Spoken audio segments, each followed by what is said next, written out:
Hey everybody, hey everybody, hey everybody, Golden Rams. How you doing? How you doing? Welcome to Thursday and welcome to another edition of Ramblings Live. Now, I want to say thank you on behalf of the Alumni Association. You know me by now. I'm Lisa Wright Bryant. I'm president of the Westchester University Alumni Association, and I am honored to be in front of you today. Now, some of you have been following us over the past couple of weeks, and we've had amazing guests. Last week, we even had a contest that we'll talk about a little later. Some of you Golden Rams are very competitive. You're very, very competitive. So today you will have another opportunity to vie for a gift. Oh, yes. But before we get there, I want to introduce to some and present to others, as they always say, a Golden Ram who is a two-time award-winning NFL producer, NFL films producer, a storyteller, independent filmmaker, and a public speaker whose purpose is to be an inspiration to the world. And I had the opportunity to talk to him a little bit before I hit record, or as our producer hit record, and I'm telling you, he's amazing. So please welcome to Ramblings Live, Courtland Bragg. Woohoo! Oh, wait a minute. You were right, Courtland. Woo! Hey, You know about how you doing, Lisa? I'm well. How are you? I'm doing well. So excited to be able to chat with you and look forward to this. Good. Well, I'm telling you, you have some fans out there, as you'll see that the comments across the monitor. So we're going to get right into it. I want to know first and foremost, how are you? How are you doing during this COVID-19 quarantine that all of us are in? I'm doing well. Family is doing well. We've been practicing social distancing and Good. trying to stay in the house as much as we possibly can, just staying safe. So all is well. Good, good. Are you using this time to get ideas with your filmmaking? Definitely. Right now with the NFL, we're kind of in our off season. Today is our draft. So Yes. it's been, I really needed this break, to be honest. Been running, running. And it's been really nice to catch up and just think about how I can be a better storyteller, how I can create better stories that involve COVID-19 with the NFL, and just trying to stockpile ideas and do the most I can to take advantage of time. Yeah. And that's good because number one, that's all we have is time. And you have to look at the situation either positively or negatively, honestly. And from what I'm gathering from you, you choose to look at the situation positively and not only how it is impacting you, but impacting others. So that's great. That's great. So let's hit rewind. So my first question for you today is, what brought you to the illustrious Westchester University? Just going in, I think I knew Westchester was for me is when I went into town on High Street and seeing just beautiful town. I was like, man, this is home for me. And the campus was so nice, and I played football there at Westchester as well. So the esteemed history that the Westchester football has, and it was just everything was just aligning up, saying, this is home. Okay, now you said that it was Uptown that sold it for you. Now, when did you graduate from Westchester? 2014. Okay. All right. And so my second question, because we're going to dive into football. Yeah, I'm brave to talk about my football beliefs. Okay, but you mentioned you played football, so I got a double question. Number one, what position you played at Westchester? And what other activities were you involved in at Westchester? Yeah, so I finished my career playing wide receiver. Did play on the greatest team of Westchester history, football history, the 2013 team. The greatest. Yeah, the greatest. We had the best record. I believe still stands. But Okay, so wait a minute, wait a minute. I gotta stop you, Courtland. Wait a minute, wait a minute. mhm. What was the record? What was the record? Because some of our viewers don't know. You knew the greatest team. Yeah, we were 13-2. 13-2 that year. Okay. Um, Super Region One champions. It was such a thrilling ride. Being a Division II school, we were able to experience the Division I lifestyle of flying. I remember the Yes. last game we had. We unfortunately lost to Lenore Ryan, but we flew down to North Carolina, and I loved them bus trips. We would travel across the East Coast and beat up Uh-huh. on teams, and it was a Yes. great cool experience for sure. Yes. Yes. You have bag on it, Courtland. Yeah, it was awesome. And then I was very to your second part of your question, I was very Mhm, involved, my just so involved. And one of the things I want to encourage current students mhm. is just making the most out of Westchester. I didn't do work study, so I was able to I had 3 jobs my senior year on campus. So What? I played football and I was Okay. involved in 4 organizations, and I was a full-time boyfriend too, doing a long distance relationship. So that was really difficult to my current That's a now job. wife. Yeah, Um, congratulations. so without question, that's very tough. So, but my senior year and being involved, it truly made me who I am and it fortified me to have the minor success that I've been fortunate to have in my career. It Good. helped me get the job at within the NFL and NFL Films. Good.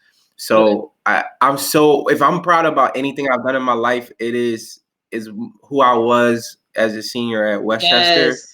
and just maximizing and using that opportunities and organizations to better Hmm. myself. And I'm glad you said that because it's so important that, the students utilize that time at Westchester because your 4 years, 4.5 years, however long you spend as a student goes by just like that. So definitely, definitely. So we're going to do a switch up a little bit. Mhm. I want to speak to everybody on social media. Please, please, please make your comments. So we have some comments here uh, from Brett Pinky, class of '06, Pi Kappa Phi alum. He said, "Hi, Cortland. He's your neighbor in Medford.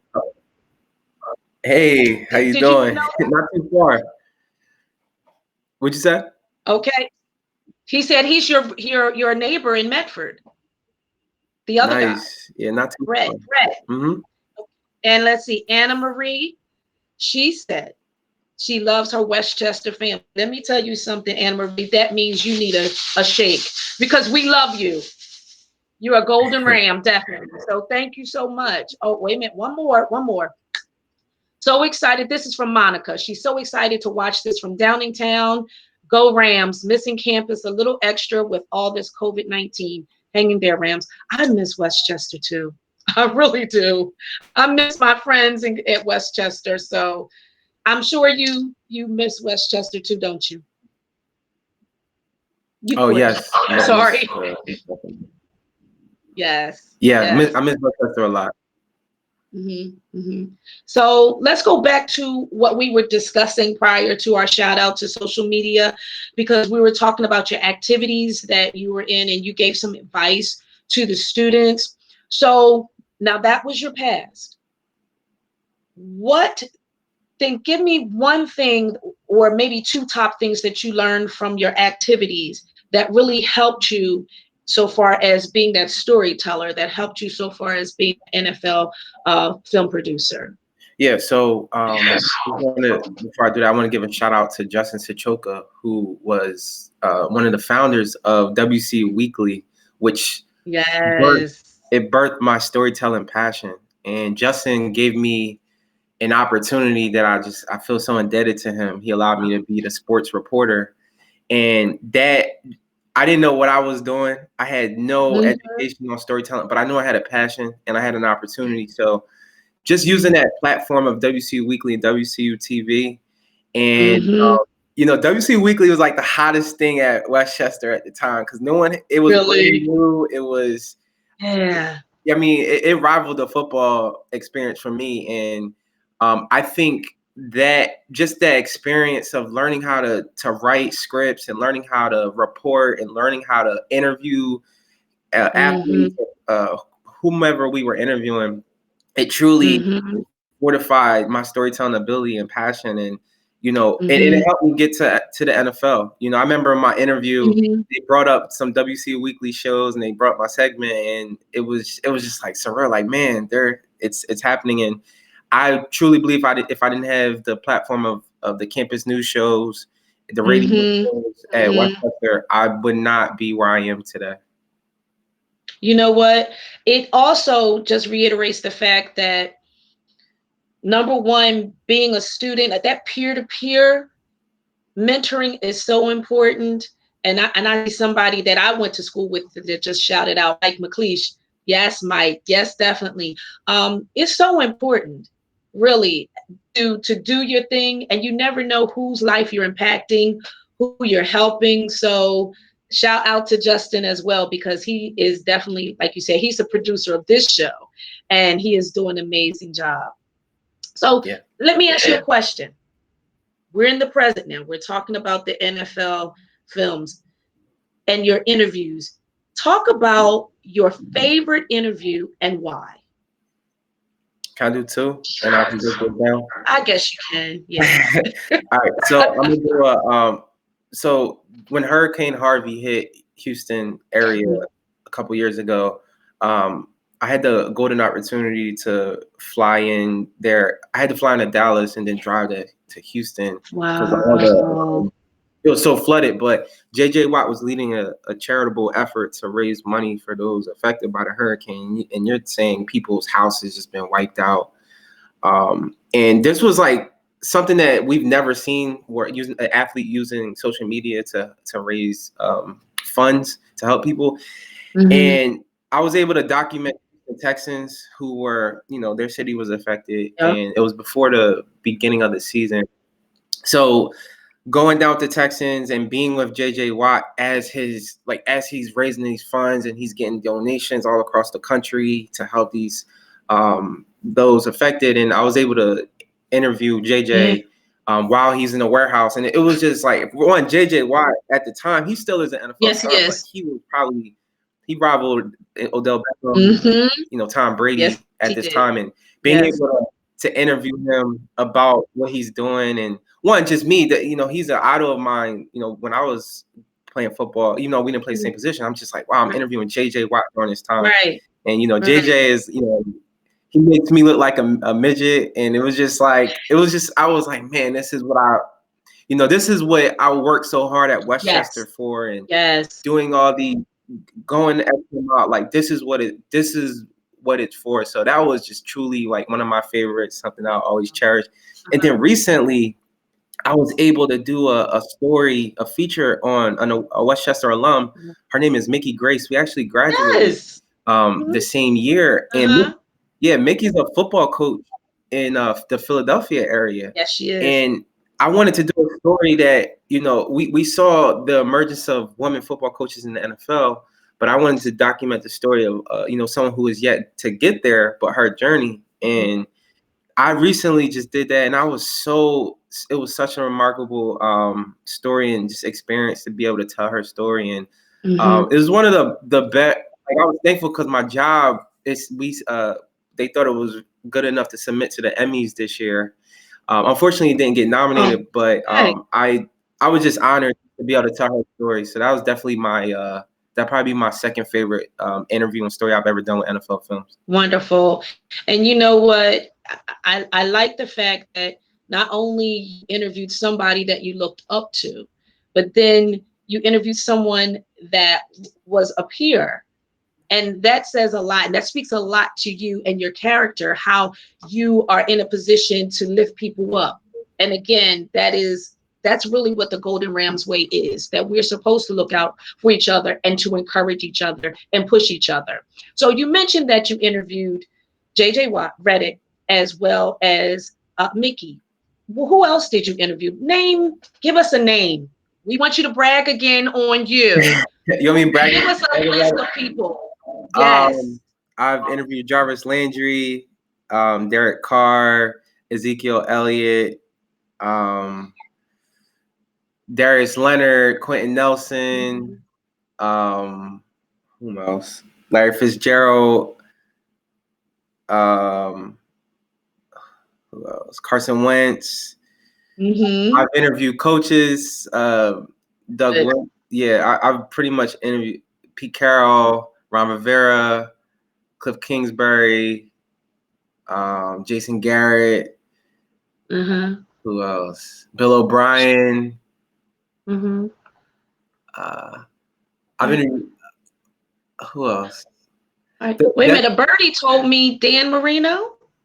yeah, I have Dan Marino. That is correct. Okay. Dan Marino's Okay. actually my first interview ever. I was So tell us about that. dang, how I forget about Dan. So Oh no. so I just got hired at NFL Films, and one of the things that I'm really thankful my job did for me is they allowed me to be a go out in the field and be a director.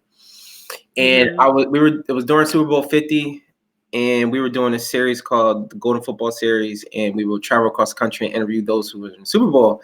So Mm-hmm. after getting a couple under my belt, I was like an assistant director, and one of the lead director couldn't go, so they were like, "All right, Courtland, you're Okay. ready." So I was Oh like, "All right, wow. cool." They're like going out to Pittsburgh to interview Dan Marino at his high school. I was like, Dan Marino, like what? So I was so nervous. It was two cameras. I never did a two-camera shoot before, Oh, but wow. I'm glad they sent me into the fire. But it was surreal. My first interview ever was Dan Marino, the Dan Marino, Hall of Fame. Oh wow. Yeah. Oh wow. How did you prepare for that though? I mean, mentally, how did you prepare for that? J- um, just having the confidence knowing that I deserve to be there and knowing Yes. that I worked Yes. hard. It's really in this industry, you can't get starstruck. These are your No. colleagues, these are just human beings at the end of the day. So once you kind of can get Mm-hmm. over that, you can know that, hey, you have a job to do. Be your best self and be confident in what you're saying Mm-hmm. and get Mm-hmm. get the job done. So just over, preparing on a plane, flight over, just make sure I hit my points, get what I need to get, um, Yes. and finish the job. So now Yes. I honestly don't get starstruck from anybody. I've Good. been blessed to interview some of the highest profile people in the world Yeah. in the NFL, and so it's just Mm-hmm. like go in there, you own it, and get the job done. Good. So in the beginning of this segment, and I gave my introduction about you. I said you were a two-time award-winning NFL producer, and I list all your different titles. You're also a public speaker. So would you say that with all those interviews that you've done and the mental preparedness that you did prepared you to be a public speaker? A bit. I do a bit. I think one of my whys, my purpose, my gifts is to give back and help those in need, seeking hope. And Yeah. one of the reasons why I got into storytelling or television was I had to combine my two passions, which was sports, and I always liked talking in front of people. I never was camera shy. I was always a photogenic one. Mhm, So as I got mhm. older, it was just like, Courtland, use what God gave you to help Yep, people. So that's right. growing up, I unofficially would do motivational talks and help, and people always tell me like, hey, this is because I always had passion in it, and people are like, you should Mhm. take this up and share your story. If I can just share my story just a little bit, my journey to the NFL was Sure. very difficult. Had a lot of turns and setbacks and rejections. Um, I Mhm. I graduated 2014. I was an intern with NFL Films, but I didn't get a full-time job or anything after that. So I became a substitute teacher for a whole year at my alma mater, Yes, which was very yes. humbling for me, going from the NFL back to substitute teaching, especially when your degree wasn't in education. But Mhm. I'm so glad that I had to go down that path because it taught me what patience means. It taught me how Yes. to overcome rejection and failure, and learning how to just continue to persevere. And the same year that I was a substitute teacher was the same year I got hired full time at NFL Films. I was 21 years old, and it was the Oh, same year. wow. Yeah, it's so crazy. Like the darkest time in my life became the happiest time of my life. You know, we Yeah. won an Emmy that year, so I became Emmy award winning associate producer that year, and it was just like, wow, how did this happen? You know, the substitute teacher is now Emmy award winning producer. Is like, how is that possible? But it just goes back to just believing in yourself, having faith, and just trusting Mm-hmm. your journey. Mm-hmm. And I use that Mm-hmm. as my speech when I go across the country and speak to college students and high school students. It's just Mm-hmm. teaching them that I'm no different than you, and I just want to Yes. reiterate that I'm no different than anybody. I'm just like you. If I can, reach my full potential and do seemingly great things, then Yeah. what is Yeah. different between you and I? So yeah, I had to just persevere, and I owe a lot of that to my experience at Westchester, because I always would tell myself, Mm-hmm. playing football, being so involved, in order to graduate on time, I had to take 21 credits. That's very in one semester. And you talk about under overload with, yeah. So, but I always would encourage myself, one day this is all going to pay off. This is all going to pay off. This is all going to pay off. And I'm a living example Yes. that is true. Wow, that is awesome. So we got two questions. We have two questions for you from your fans, your Golden Rams fans. So you Okay. mentioned about how that you had to do, and we talked a little bit about the mental preparedness. So Katie wants to know, what was your hardest interview? And then Jeff wants to know, what high school did you play football for? So you can answer whichever one you want to answer first. Okay, so I went to Winslow Township High School in Winslow, New Jersey, South Jersey, about an hour Okay. from Manchester. And the Okay. hardest interview I have ever did was in Strong, Arkansas. It's a small town, maybe about 500 residents. It has a post office, Okay. Dollar General on one street, and Okay. it was about maybe 3 or 4 years. It was during documenting a player. He was going to be drafted, but he's projected to be like first round or second round. So we're down there in this Ah, town, and we're just there to get the call and get the celebration of him making it to NFL. And he was slipping for whatever reason, and he was oh getting a little my. frustrated. And which I can only imagine the whole town is at your house. Yeah. So Yes.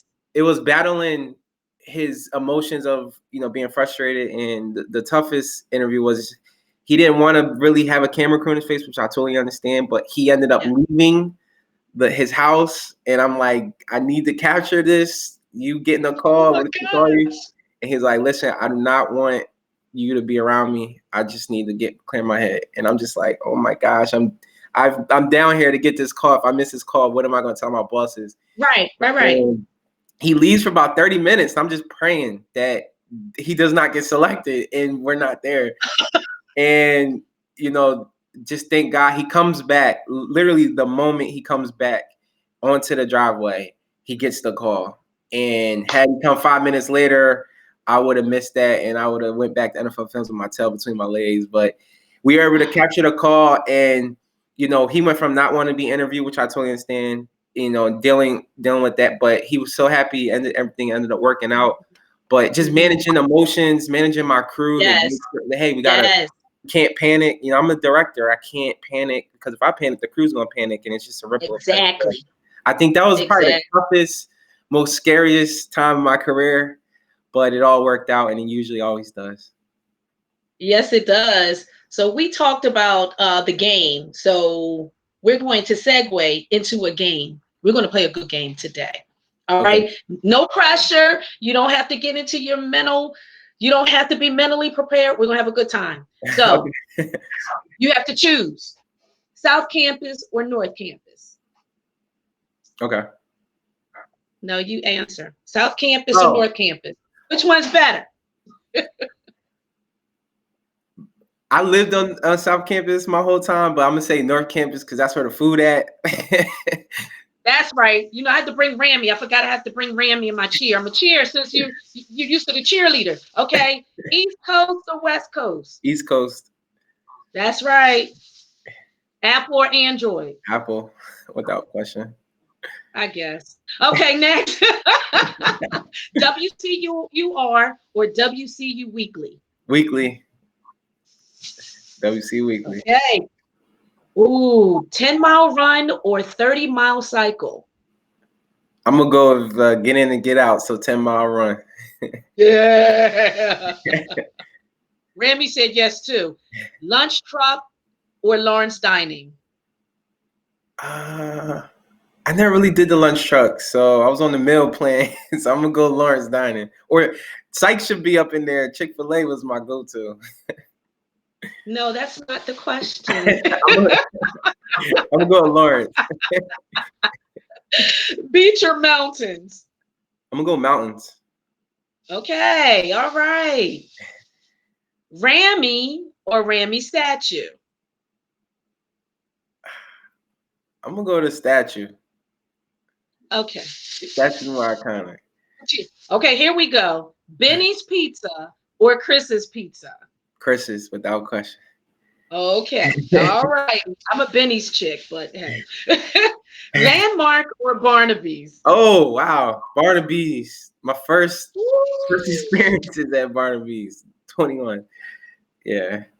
Oh, we're not going to touch that one. Okay, Grammy's leaving on that one.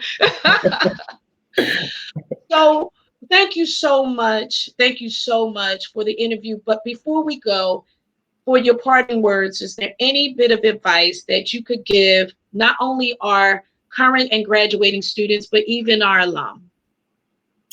Yes. If I could just leave with two mantras that I live by, the first is trust your journey, no matter what's Mhm. happening in your life.